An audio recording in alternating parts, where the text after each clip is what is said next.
नमस्कृत्य नरं चैव नरोत्तमं देवीं सरस्वतीं व्यासं ततो जयमुदीरयेत्। ओम नमो भगवते वासुदेवाय। ओम नमः पितामहाय। ओम नमः प्रजापतिभ्यः। ओम नमः कृष्णद्वैपायनाय। ओम नमः सर्वविघ्नविनायकेभ्यः।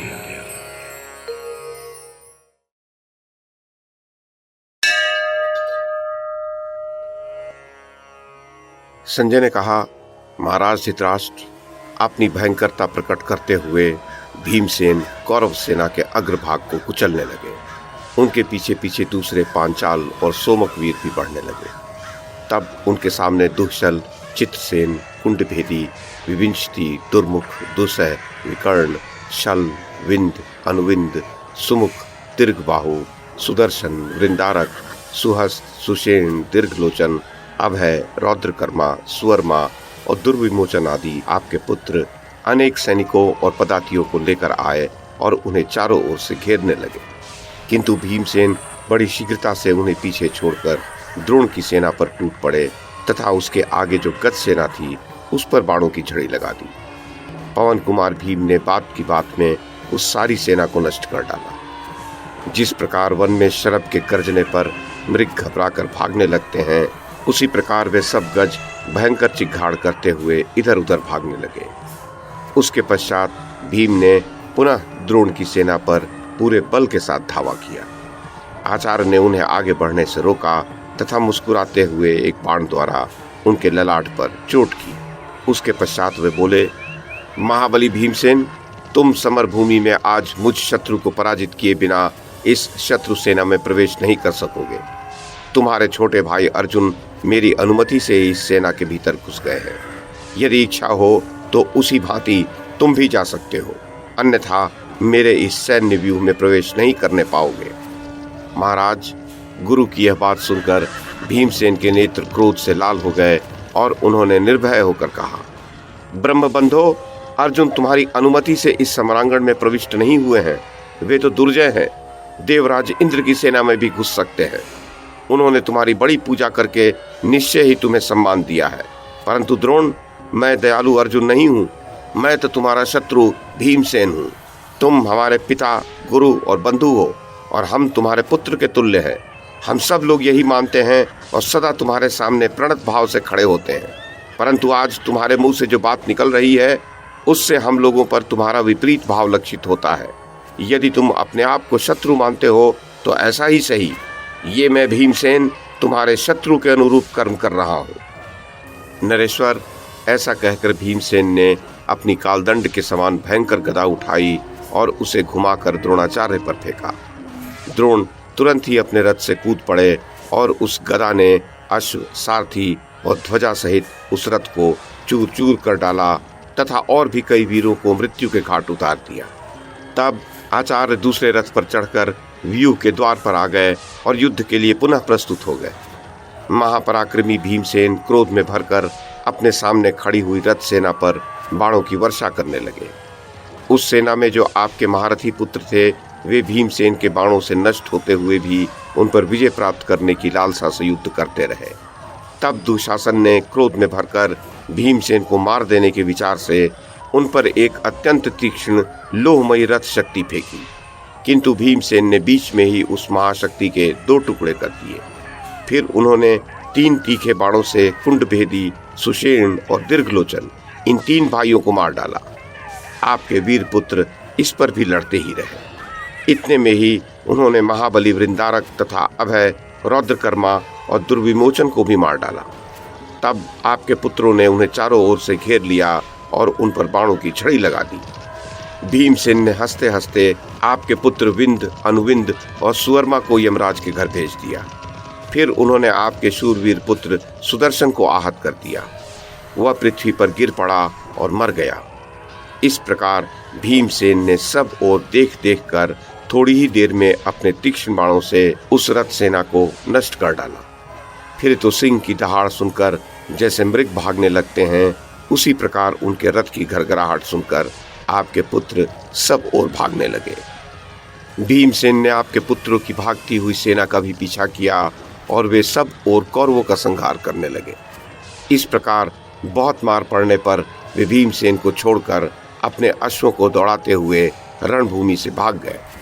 महाबली भीम संग्राम में उन सबको परास्त करके बड़ी ही भीषण गर्जना करने लगे। नरश्रेष्ठ फिर वे रथ सेना को लांघकर आगे बढ़े।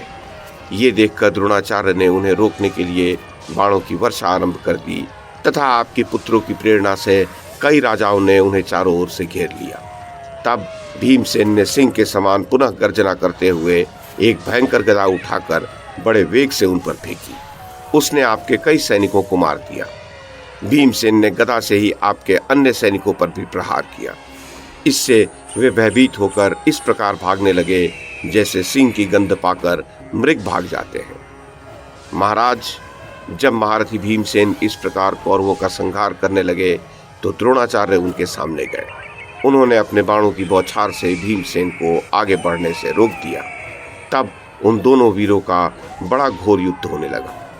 भीमसेन अपने रथ से कूदकर द्रोण की बाणों की मार सहते हुए उनके रथ के पास पहुंच गए और उसका ईशा दंड पकड़कर उसे दूर फेंक दिया। द्रोण एक दूसरे रथ पर चढ़कर फिर व्यूह के द्वार पर आ गए। अपने निरुत्साहित गुरु को इस प्रकार फिर अपने सामने आया देख भीमसेन बड़े वेग से उनके पास गए और उस रथ को उसकी धुरी से पकड़कर उसे दूर फेंक दिया। इस प्रकार भीमसेन ने अनायास ही द्रोणाचार्य के 8 रथ फेंक फेंक कर नष्ट कर दिए। आपके योद्धा ये सब कौतुक बड़े विस्मय भरे नेत्रों से देखते रहे। तब आंधी जैसे वृक्षों को नष्ट कर देती है, उसी प्रकार संग्राम में क्षत्रियों का नाश करते हुए भीमसेन आगे बढ़े। कुछ दूर जाने पर उन्हें कृतवर्मा से सुरक्षित भोज सेना मिली, किंतु वे उसे भी नाना प्रकार से नष्ट करके आगे बढ़ गए। तदुपरांत काम्बोज सेना तथा अनेक अन्य युद्ध कुशल म्लेच्छों को पार करने पर उन्हें युद्ध करता हुआ सात्विकी दिखाई दिया। तब तो वे अर्जुन को देखने की इच्छा से अपने रथ द्वारा बड़ी सावधानी से शीघ्रता के साथ आगे बढ़ने लगे। आपके अनेक योद्धाओं को लांघकर वे ज्यों ही कुछ आगे बढ़ गए कि उन्होंने जयद्रथ का वध करने के लिए अर्जुन को युद्ध करते देखा। ये देखकर वे वर्षाकालीन मेघ के समान उच्च स्वर से दहाड़ने लगे। भीमसेन का वह सिंहनाद श्री कृष्ण और अर्जुन के कानों में भी पड़ा। तब वे दोनों उन्हें देखने के लिए गर्जना करते हुए उनसे आ मिले। महाराज, इधर भीमसेन और अर्जुन का सिंहनाद सुनकर धर्मपुत्री युधिष्ठिर को बड़ी प्रसन्नता हुई। उनका सारा शोक दूर हो गया और उन्हें अर्जुन की विजय की भी पूरी आशा बन गई। भीमसेन के सिंहनाद करने पर वे मुस्कुराकर मन ही मन कहने लगे, भीम, तुमने भली सूचना दी। तुमने अपने बड़े भाई का कहना मानकर दिखा दिया। भैया, जिनसे तुम द्वेष करते हो, संग्राम में उनकी विजय कभी नहीं हो सकती। ये मेरा बड़ा सौभाग्य है कि मुझे श्री कृष्ण और अर्जुन के सिंहनाद का शब्द भी सुनाई दे रहा है। अहो, जिसने इंद्र को जीतकर खांडव वन में अग्नि को तृप्त किया, एक ही धनुष से निवात कवचों को जीत लिया, विराट नगर में गोहरण के लिए मिलकर आए हुए सब कौरवों को परास्त किया और दुर्योधन को छुड़ाने के लिए गंधर्व राज चित्ररथ को नीचा दिखाया तथा श्री कृष्ण जिसके सारथी हैं और जो मुझे सदा ही परम प्रिय है, वह अर्जुन अभी जीवित है। ये कितने आनंद की बात है। क्या श्री कृष्ण की रक्षा में सूर्यास्त से पहले ही अपनी प्रतिज्ञा को पूरी करके लौटे हुए अर्जुन से मेरी भेंट हो सकेगी? क्या दुर्योधन के हित में तत्पर रहने वाला राजा जयद्रथ अर्जुन के हाथ से मारा जाकर शत्रु पक्ष को आनंदित करेगा? क्या युद्ध में सिंधुराज को अर्जुन के हाथ से मारा गया देखकर राजा दुर्योधन हमारे साथ संधि कर लेगा? क्या मूर्ख दुर्योधन संग्राम भूमि में भीमसेन के हाथ से अपने भाइयों का वध होता देखकर हमारे साथ संधि कर लेगा? अन्य बड़े बड़े योद्धाओं को भी धराशायी किए गए देखकर क्या मंदबुद्धि दुर्योधन को पश्चाताप होगा? क्या एकमात्र भीष्म की मृत्यु से हम लोगों का वैर शांत हो जाएगा? क्या शेष वीरों की रक्षा के लिए दुर्योधन हमारे साथ संधि कर लेगा? महाराज धृतराष्ट्र, इस प्रकार राजा युधिष्ठिर जब दया से द्रवित होकर भांति भांति की बातें सोच रहे थे, उस समय दूसरी ओर घोर युद्ध हो रहा था।